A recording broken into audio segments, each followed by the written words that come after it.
ఒక సముద్రంలో ఒక వ్యక్తి పడవ ప్రయాణం చేస్తున్నాడు. అయితే అనుకోకుండా సముద్రంలో ఉన్న కెరటాలు పెరిగి ఆ పడవ మునిగిపోయింది. అందులో ఉన్న వ్యక్తి ఆ సముద్రంలో కొట్టుకుంటూ అలా ఒక దీవికి చేరుకున్నాడు. ఆ దీవిలో ఎవరూ లేరు. ఎవరైనా కాపాడండి అని ఆ వ్యక్తి చాలా గట్టిగా కేకలు వేస్తున్నాడు, కానీ లాభం లేదు. అయితే చాలా బాధపడుతూ ఒక్కడే ఆ దీవిలో తిరుగుతున్నాడు. అక్కడ ఉండే కొబ్బరి కొమ్మలతో చిన్న గుడిసె లాంటిది కట్టుకున్నాడు. 2 రాళ్ళు తీసుకుని మంటను వెలిగించుకున్నాడు. అయితే అతనికి చాలా ఆకలి వేస్తుంది.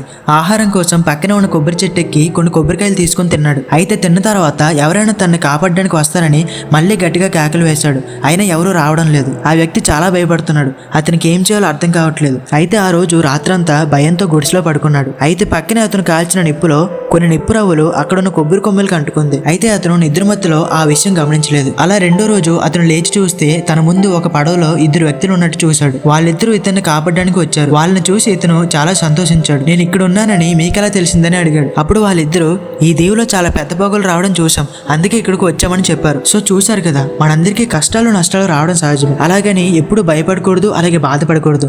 ప్రశాంతంగా ఉండి ఆ కష్టానికి మార్గం ఏమిటో కనుక్కోవాలి.